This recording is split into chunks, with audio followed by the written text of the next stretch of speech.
Our final news story for this week is a lawsuit filed by the advocacy group New Energy Economy. The suit was filed in the state Supreme Court. The group has asked the court to disqualify 4 PRC commissioners from voting on the future of the San Juan generating station, Laura Sanchez Reve. New Energy Economy argues that PRC commissioners are too cozy with PNM executives, and probably more damning that folks have actually made up their minds. Do you think folks have made up their minds? I'm not quite sure how you prove that. The folks have already made up their minds on a vote. Well, that's a tough one. It's an allegation, and I think that's one of the issues that the court will need to look at. You know, what evidence is there that they've made up their mind? Right. You know, there are very strict rules about ex parte communications. You know, as an elected commission, they basically will sit and determine, you know, make a final decision after the hearing officer has made their recommendation. So the ex parte rules say you're not supposed to speak about, you know, the content of any particular case. Right. That doesn't mean you can't talk to PNM or you can't have, you know, a relationship with any of the parties that they regulate. It's just they can't talk about the specific content of a case. That is very clear. And so proving that as ex parte, I think, will be challenging for them. Right. You know, they're political elected officials, and so they make broad comments about their philosophical differences. And in some cases, there's definitely been evidence of that in emails and other conversations, public comments, and that's part of what this group is alleging. But whether loose lips, you know, in the normal course is not enough to disqualify one from voting on something, is it? I mean, just because they maybe have hinted as time's gone along that they're not crazy about certain things. I mean, they can, and they're elected officials. They're going to make broad comments about where they stand. And I think, you know, anybody who understands the commission and understands each of those commissioners knows that they each have they have constituencies that they feel beholden to, if you will.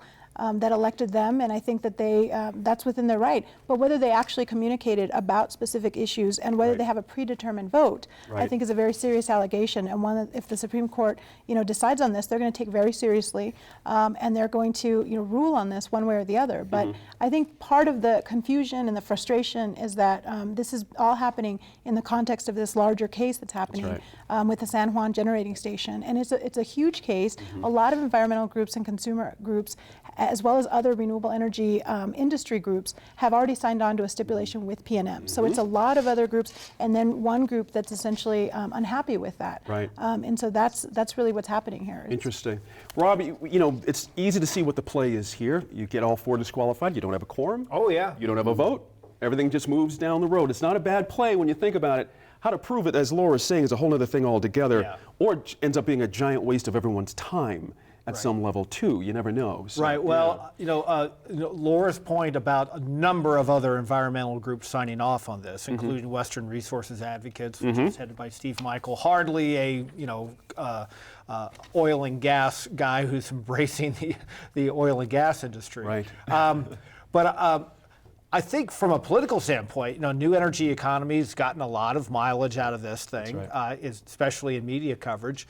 But here's the question I've got. Okay, let's say they get what they want, and they kick off the 4 members of the PRC. There's no quorum there, so New Energy Economy says, well, the legislature can make this decision. Now, I can clearly see the next political move from New Energy Economy would then be saying, okay, let's say the legislature has to vote on this thing.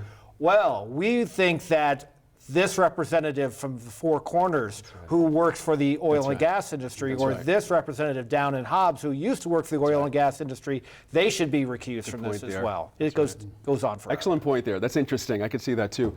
Harry, you know, it's funny when you think about what could possibly happen with this situation. Right.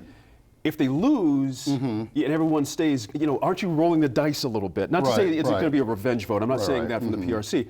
But at the same time, you got to go back and do business with these people at some level if you're New Energy Economy. But it doesn't seem like New Energy Economy is really interested in doing business. They seem to be more of a flame-throwing sort of a group in the environmental movement. And so how do you win if you're a group like that? You get lots of publicity for taking a very, very hardline position.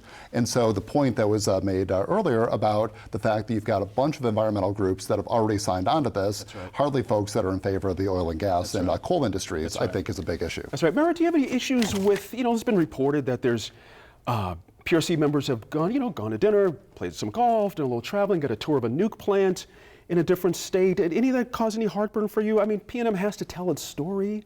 to these people at some point? Right. Are we you know? going to sequester our commissioners? Right. And they can only come out into public when a vote's on? I mean, that makes no sense. They're elected officials. They are elected by the public for the views they have. We have one fringe group who does not like the views and assumes a vote is going to go a certain way that they don't like. Right. So they're going to file a lawsuit because they're not getting their way. Mm-hmm. And I think it's a tremendous waste of time. Yeah, it's interesting. We'll see how this one goes. Thanks for joining us this week. Visit us online at NewMexicoInFocus.org to hear what these panelists had to say about the head of Albuquerque Animal Welfare Department stepping down amid controversy.